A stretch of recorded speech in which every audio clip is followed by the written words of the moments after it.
Halo guys, aku berharap dimanapun kalian berada, kalian dalam keadaan baik, kalian dalam keadaan sehat. Mungkin udah bosan sekali, udah stuck sekali ya, karena nggak bisa kemana-mana, pengen jalan-jalan mungkin gitu ya. Tapi percayalah, berada di rumah itu merupakan hal teraman buat kita sekarang ini. Kita berdoa bersama-sama supaya pandemi ini cepat berlalu, agar kita bisa juga hidup normal kembali seperti semula. Nah ini kan kita di masa-masa pandemi ini kan banyak sekali waktu luang kita gitu. Jadi kita gunakan itu untuk hal-hal produktif. Contohnya misalnya, kalian suka masak, kalian perdalam lagi bisa masak kalian gitu, masak macam-macam masakan gitu ya. Kalian suka baca, kalian bisa ekspor lagi lebih banyak buku untuk menambah pengetahuan dan wawasan kalian gitu. Contohnya kayak aku, awalnya hanya seorang penikmat YouTube, nah sekarang belajar menjadi seorang YouTuber gitu ya.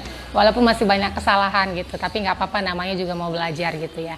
Sebenarnya ini adalah video kedua aku. Video pertama aku itu aku bahas mengenai nasi goreng ala Cinta Lora gitu ya. Sebenarnya itu adalah video trial and errornya aku, dan di video kedua ini aku mau membahas mengenai penderitaan Tuhan Yesus Kristus di atas kayu salib. Perkenalkan dulu, namaku Jelena Manik. Nah, yang aku bahas ini adalah mengenai penderitaan Tuhan Yesus Kristus di atas kayu salib. Mungkin sebagian dari kalian pikir, apa sih itu? Aku udah sering baca di Alkitab, atau udah sering nonton filmnya di Passion of the Christ gitu ya. Atau mungkin sebagian dari kalian sudah hafal kitab Kejadian sampai Wahyu gitu ya. Ya, buat kalian yang udah jago-jago kayak gini, silahkan di skip aja video ini. Aku berharap dengan pengetahuan yang aku punya nanti, video ini juga bisa menjadi berkat bagi banyak orang. Kalau kita baca di Alkitab gitu ya, memang proses penyalipan Tuhan Yesus Kristus ini tidak dituliskan secara terperinci, secara detail di sana gitu. Bahkan terkesan ditulisnya sedikit agak sopan, aku pikir ya. Tapi mungkin ada beberapa faktor kenapa para penulis kitab Injil itu tidak menuliskannya secara detail. Mungkin yang pertama karena penyalipan itu merupakan hal yang umum, hal yang memang bukan lagi rahasia, semua orang sudah tahu gitu. Jadi penyalipan ini bukan hanya cuma Tuhan Yesus yang disalibkan oleh tentara Romawi. Jadi sebelum Tuhan Yesus pun mereka sudah sering menyalibkan orang gitu. Jadi ketika tentara Romawi itu menyalibkan seseorang, penyalipannya itu prosesnya itu dipertontonkan memang sengaja di masyarakat luas, di masyarakat umum gitu, dengan maksud untuk memberikan efek jerah. Terus yang kedua bisa jadi karena penyalipan ini kan merupakan hal yang begitu memalukan gitu ya, itu hal yang sangat mengerikan, sehingga aku pikir mungkin para penulis kitab Injil itu enggan menuliskannya secara detail. Terus yang ketiga bisa jadi karena mereka lebih fokus kepada faktor kristologisnya daripada faktor historisnya, bisa jadi seperti itu.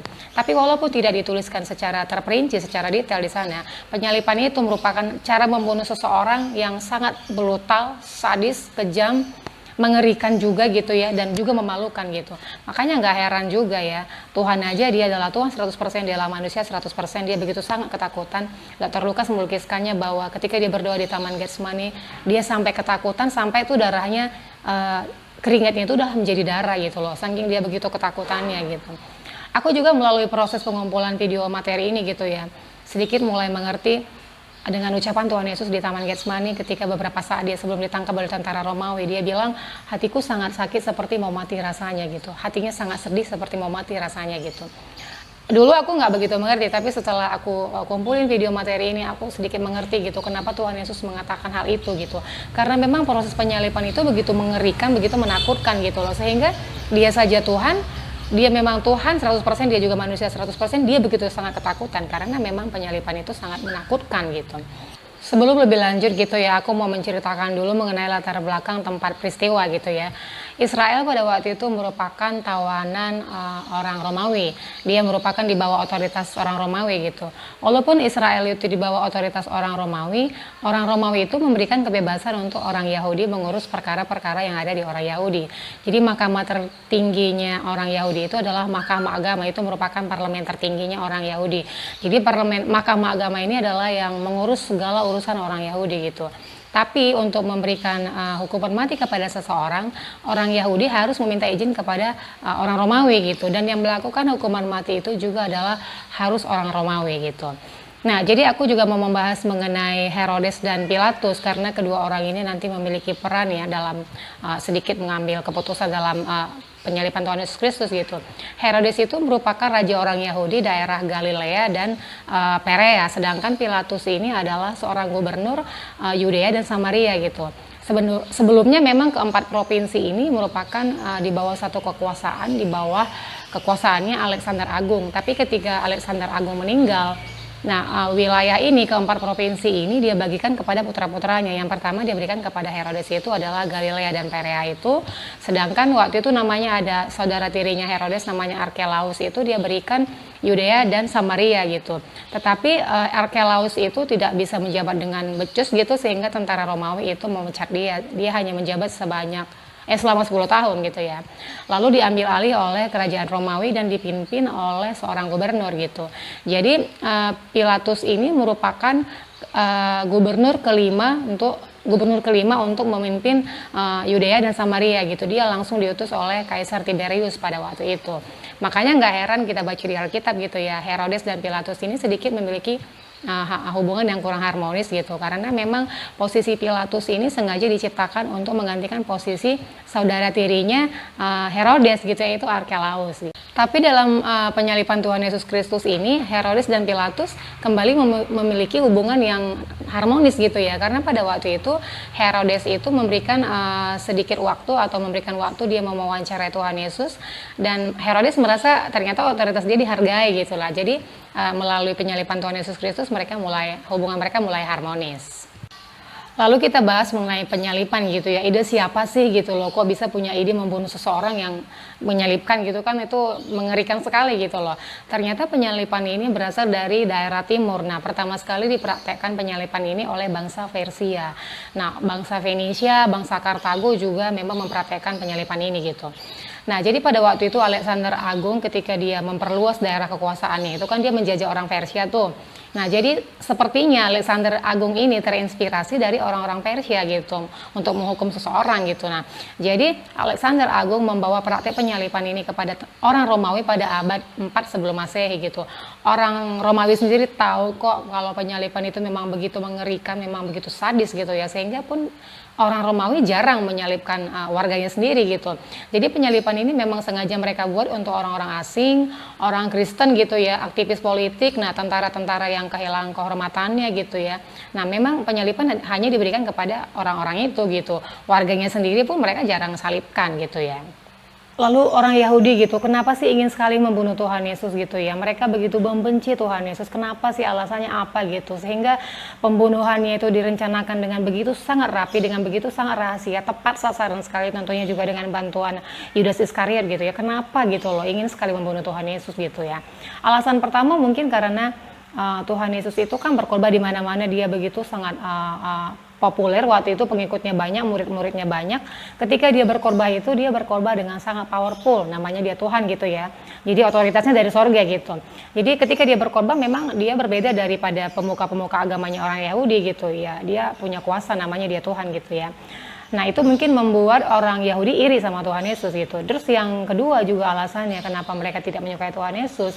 Tuhan Yesus itu mengecam perilaku mereka gitu. Yang mereka kecam adalah bukan ada di istiadat atau Taurat mereka.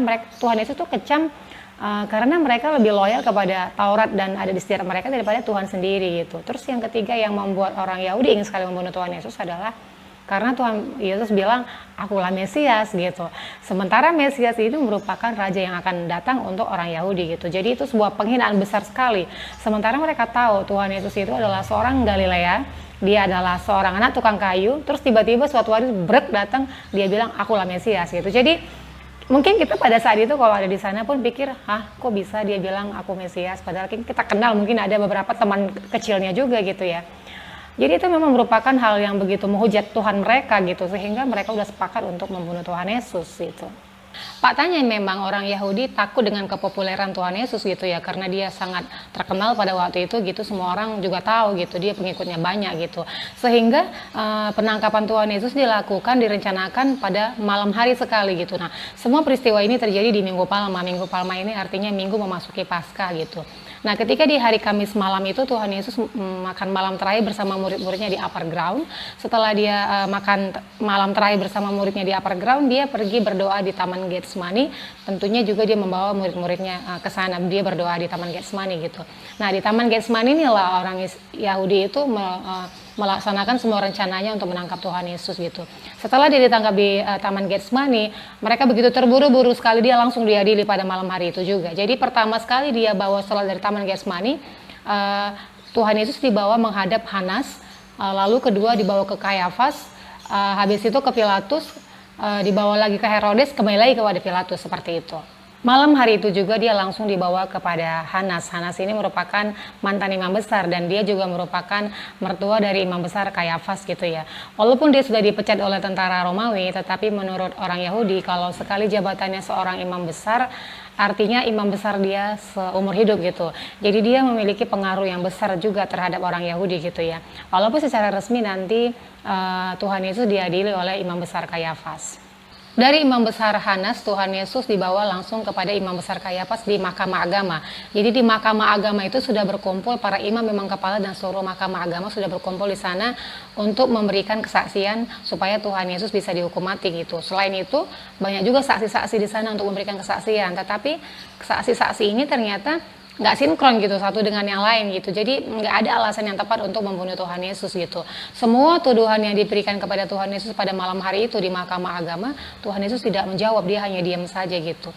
Jadi di mahkamah agama ini juga pertama kalinya Tuhan Yesus mengalami aniaya fisik dan mental juga untuk pertama kalinya gitu. Karena seorang serdadu di mahkamah agama menampar wajah Tuhan Yesus ketika dia diam saja saat ditanyain oleh imam besar Kayafas gitu. Ketika semua tuduhan sudah datang kepada Tuhan Yesus diam saja gitu loh.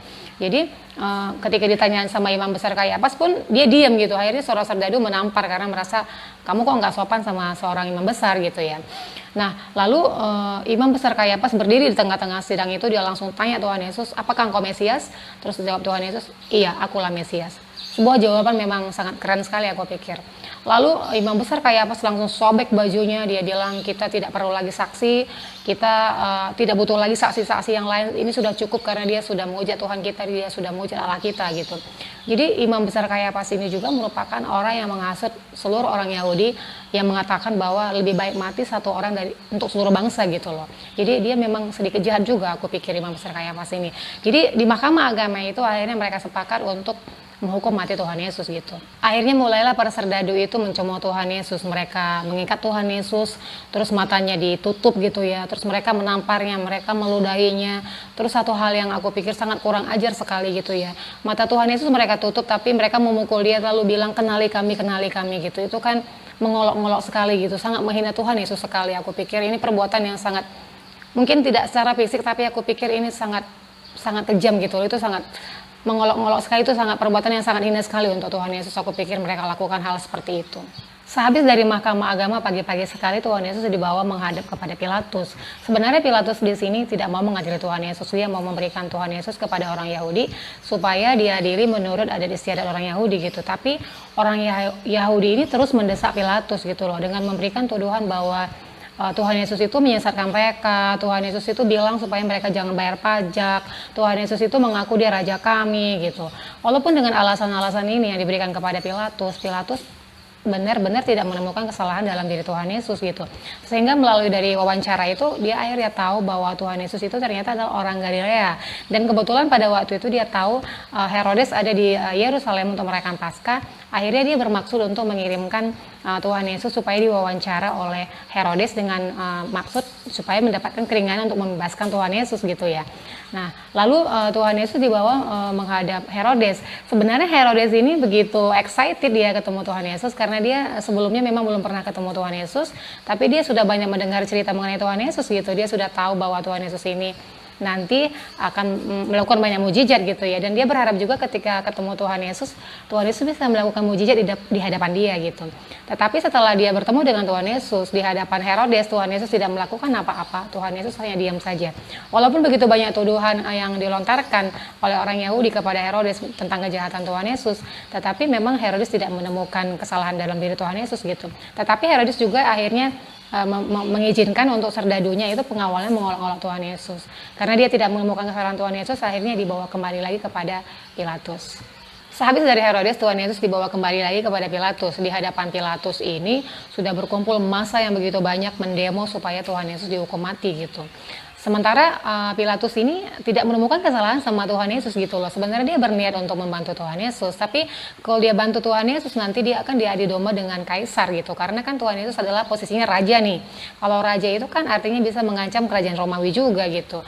Nah, di satu sisi juga dia tahu bahwa orang Yahudi begitu membenci Tuhan Yesus gitu loh. Kalau dia bela Tuhan Yesus, dia akan diadu domba dengan kaisar gitu. Posisinya artinya sangat terancam gitu. Akhirnya dia memilih pilihan untuk memuaskan hati orang banyak. Pilatus akhirnya memilih orang Yahudi, akhirnya dia menyalibkan Tuhan Yesus, dia memilih Tuhan Yesus yang disalibkan daripada Barabas pada waktu itu.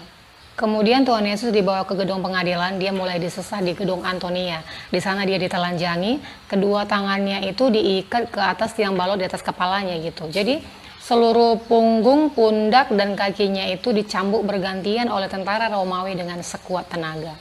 Aku mau jelaskan dulu kondisi fisik tubuh Tuhan Yesus ya sebelum dia dicambuk. Di Taman Getsemani kan ketika dia berdoa itu karena dia sangat begitu ketakutan, akhirnya dia mengalami keringatnya seperti darah gitu, keringat darah. Nah, ternyata keringat darah ini adalah sebuah penyakit langka sekali, jarang sekali terjadi gitu. Nah, ternyata nama penyakit ini adalah hematidrosis. Hematidrosis ini terjadi pada seseorang apabila dia mengalami tekanan yang sangat tinggi, depresi yang sangat tinggi, dan stres yang sangat tinggi. Nah, akibat penyakit ini orang akan mengalami kelemahan tubuh, dia akan mengalami dehidrasi juga. Nah, kulitnya itu akan menjadi lunak dan rapuh gitu loh. Jadi bayangkan kondisi Tuhan Yesus memang sudah sangat rapuh sekali, baik fisiknya dia juga mengalami dehidrasi juga, fisiknya juga sangat lemah, tubuhnya sangat lemah juga, ketemu dengan cambuk gitu. Bayangkan. Cambuk di sini bukan cambuk ecek-ecek, cambuknya ini benar-benar serius gitu, yang akan menyakitkan sekali pada kulit gitu loh. Cambuknya itu bahannya kulit. Cambuk itu juga terdiri dari bola-bola besi. Nah, cambuknya juga terdiri dari tulang-tulang domba yang tajam gitu loh. Bayangkan kulit Tuhan Yesus sudah sangat rapuh dan lunak gitu loh. Ketemu cambuk yang ada bola besinya, juga ada tulang-tulang dombanya yang tajam gitu loh. Mungkin cambukan pertama hanya akan membuat memar seluruh tubuh Tuhan Yesus. Cambukan susulan, kita tahu bahwa tentara Romawi itu mencambuknya dengan sekuat tenaganya gitu loh. Bayangkan itu terjadi sama tubuh Tuhan Yesus yang memang sudah sangat lemah pada waktu itu gitu. Memang tidak diketahui secara pasti apakah orang tentara Romawi itu mengikuti aturan orang Yahudi mencambuk itu sebanyak 39 kali, karena memang aturan orang Yahudi itu mencambuk sebanyak 39 kali. Tapi aku rasa tidak mungkin mereka mengikuti aturan orang Yahudi gitu loh, karena pencambukan kan sudah di bawah otoritas orang Romawi gitu loh.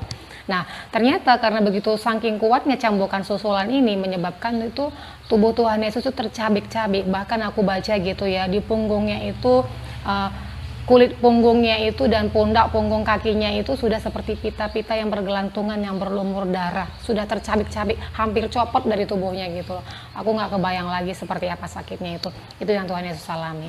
Akibat cambukan susulan yang begitu luar biasa dilakukan oleh tentara Romawi sama Tuhan Yesus mengakibatkan Tuhan Yesus itu dalam kondisi yang sangat kritis sekali. Dia sudah sangat lemah sekali. Kemudian tentara Romawi itu melepaskan ikatan Tuhan Yesus dan membiarkan Tuhan Yesus jatuh ke lantai begitu saja.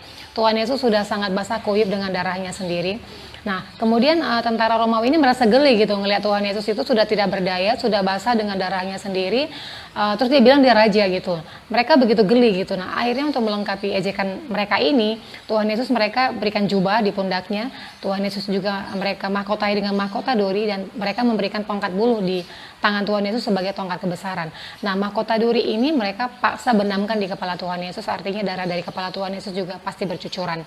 Nggak cukup sampai di situ, setelah mereka bosan memukuli Tuhan Yesus, mengejek Tuhan Yesus, dia ambil lagi buluh tadi di tangan Tuhan Yesus, dia pukul lagi kepalanya pakai buluh itu. Artinya kepalanya sudah berdarah tadi, mahkota duri yang dipaksa dibenamkan tadi dipukul lagi, artinya makin menancap lagi, artinya darah makin banyak lagi keluar gitu.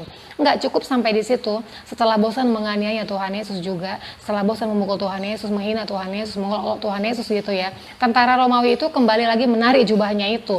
Nah, jubahnya ini kan sebelumnya sudah basah kuyup, sudah lengket dengan tubuhnya karena sudah banyak darah berlumuran gitu ya, ditarik dengan sekuat tenaga lagi itu jubahnya gitu. Bayangkan, artinya luka-lukanya kembali lagi menganga gitu loh. Luar biasa sekali yang mereka lakukan sama Tuhan Yesus gitu loh. Aku aduh nggak pikir lagi, nggak tahu lagi gimana gitu. Itu ngebayanginnya aja udah aku nggak tahu lagi. Itu pasti sakit banget. Itu sakit banget. Aku udah speechless. Akibat cambukan yang begitu sangat luar biasa mengakibatkan Tuhan Yesus kehilangan darah yang sangat banyak. Kehilangan darah sangat banyak ini mengakibatkan Tuhan Yesus mengalami shock. Shock ini artinya jantung tidak bisa memompahkan darah yang cukup ke seluruh bagian tubuh karena kurangnya volume darah. Nah, ditambah itu juga Tuhan Yesus sudah mengalami kelemahan tubuh sebelumnya akibat keringat darah itu. Dia mengalami dehidrasi juga, dia mengalami penganiayaan mental dan fisik juga. Ditambah juga dia nggak ada tidur karena memang mulai dari dia di Taman Getsemani sampai paginya dia nggak ada tidur, dia nggak ada makan juga. Nah, mengakibatkan tubuh Tuhan Yesus sudah semakin sangat lemah. Dia memang sudah sangat dipastikan sudah sangat kritis sekali kondisinya, memang dia memang sudah tidak sanggup lagi berjalan seharusnya ke arah Golgota gitu, apalagi membawa salibnya gitu. Tetapi itu yang terjadi gitu loh. Kondisi Tuhan Yesus saat itu seperti itu. Dia sudah sangat kritis, dipastikan memang sangat kritis. Terbukti waktu dia berjalan menuju Golgota itu, Via Dolorosa itu, memang dia sudah tidak sanggup lagi membawa salibnya. Dia dibantu oleh Simon dari Kirene. Setelah Tuhan Yesus selesai dicambuk di Gedung Antonia, dia disuruh untuk memikul salibnya menuju Golgota. Nah, Tuhan Yesus itu membawa salib bentuk yang horizontal seperti ini. Karena bentuk salib yang vertikal seperti ini sudah secara permanen tertanam di tempat eksekusi atau di Golgota. Nah, bentuk horizontal yang seperti ini dalam bahasa Latin namanya patibulum. Patibulum ini beratnya 34 sampai 57 kg. Selain itu juga ada titulus. Titulus ini adalah papan dan nama kejahatan seseorang. Nah, kemudian prosesi dari Gedung Antonia menuju Golgota itu dipimpin arak-arakannya gitu, dipimpin dengan sangat lambat oleh tentara Romawi menuju Golgota, dan sekarang kita kenal namanya adalah Via Dolorosa. Kemudian patibulum itu atau salib yang bentuk horizontal itu ditaruh di bahu Tuhan Yesus, di pundaknya, tangannya diikat kanan kiri, bentuknya seimbang. Nah, kalau dalam posisi seperti ini, kondisi seperti ini, apabila Tuhan Yesus jatuh gitu ya, dia lengannya dan kakinya tidak bisa menahan anggota tubuhnya. Jadi kalau dia jatuh misalnya, yang pertama jatuh duluan adalah wajahnya gitu. Jadi kalau dari perjalanan Gedung Antonia menuju Golgota, Tuhan Yesus kan kita baca di Alkitab jatuh sebanyak 3 kali. Artinya Tuhan Yesus jatuh juga sebanyak 3 kali, dan itu wajahnya juga yang jatuh ke lantai atau ke tanah. Meskipun tidak berdaya karena Tuhan Yesus sudah sangat lemah akibat pendarahan yang begitu luar biasa banyaknya, dia berusaha dengan sekuat tenaga menuju Golgota memikul salibnya. Kemudian tentara Romawi itu sudah tidak sabar gitu melihat Tuhan Yesus begitu lamban karena dia sudah jatuh 3 kali juga. Akhirnya tentara Romawi itu memaksa Simon dari Kirene untuk membantu memikul salib Tuhan Yesus. Akhirnya jarak dari Gedung Antonia ke Golgota sepanjang 600 meter itu akhirnya tercapai juga. Sesampainya di Golgota, sesuai dengan aturan orang Yahudi, Tuhan Yesus diberikan minuman anggur dicampur mur. Anggur dicampur mur ini disediakan oleh layanan asosiasi wanita di Yerusalem. Ternyata fungsi anggur dicampur mur ini bisa mengurangi rasa sakit dan rasa nyeri di tubuh gitu. Kalau nggak salah namanya adalah analgesik, tetapi Tuhan Yesus tidak mau meminumnya.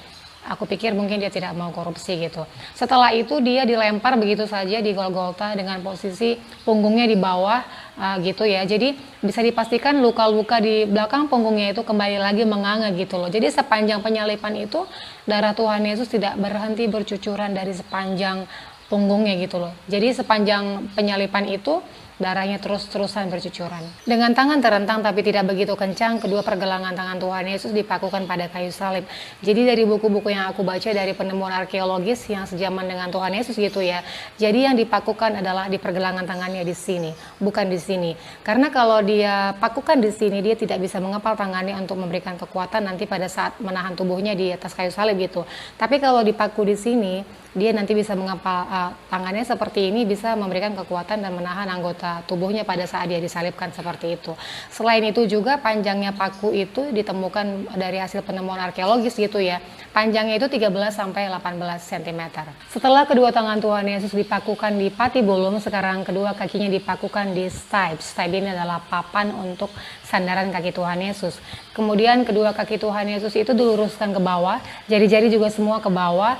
Lalu kaki kiri itu menekan kaki kanan, terus lututnya itu ditekuk sebesar 45 derajat gitu loh. Dalam posisi seperti ini, tidak lama kemudian tumitnya itu akan mengalami rasa nyeri yang hebat, juga akan mengalami kram yang luar biasa. Lalu kemudian setelah itu dipasang titulus di atas kepala Tuhan Yesus, dipakukan. Titulus tadi adalah papan dan nama kejahatan Tuhan Yesus gitu. Lalu setelah itu Tuhan Yesus disalibkan secara perlahan-lahan. Saat Tuhan Yesus mulai menggelantung secara perlahan di atas kayu salib, otomatis beban di pergelangan tangannya, lengannya dan bahunya itu semakin bertambah. Nah, berat badannya ini kan ditumpukan kepada kakinya yang terpaku, yaitu pada otot-otot paha dan otot-otot betisnya. Ini pun sudah mulai mengalami kelelahan yang luar biasa karena rasa nyeri dan kram yang luar biasa. Kemudian berat badannya ini harus ditumpukan lagi, dipindahkan lagi berat badannya kepada pergelangan tangannya, lengan dan bahunya. Ternyata gaya tarikan pada otot-otot rongga dada Tuhan Yesus itu mengakibatkan tulang rusuknya itu tertarik, jadi tidak pada tempatnya gitu. Jadi untuk bernapas Tuhan Yesus ini memang harus mendorong paku di kakinya supaya badannya bisa naik, tubuhnya bisa naik gitu ya, supaya memungkinkan tulang rusuk itu bergerak kembali untuk mendorong udara dari paru-paru. Tapi sekarang yang menjadi masalah adalah tidak memungkinkan untuk Tuhan Yesus mendorong paku di kakinya gitu, karena otot-otot di dalam pahanya, otot-otot di betisnya itu sudah sangat kelelahan, tubuhnya sudah sangat kram gitu, dia sudah sangat keletihan sekali. Nah, bayangkan itu terjadi selama 6 jam gitu loh. Tuhan Yesus untuk bernapas ternyata harus bergerak ke atas dan ke bawah gitu, tidak seperti film-film yang kita tonton di Passion of the Christ gitu ya, yang di situ kita lihat Tuhan Yesus diam saja di kayu salib gitu. Ternyata memang untuk bernafas Tuhan Yesus itu harus bergerak ke atas dan ke bawah gitu, hanya untuk bernapas. Kita bayangkan itu terjadi selama 6 jam gitu loh, itu Tuhan lewati, itu semua Tuhan kerjakan demi kita.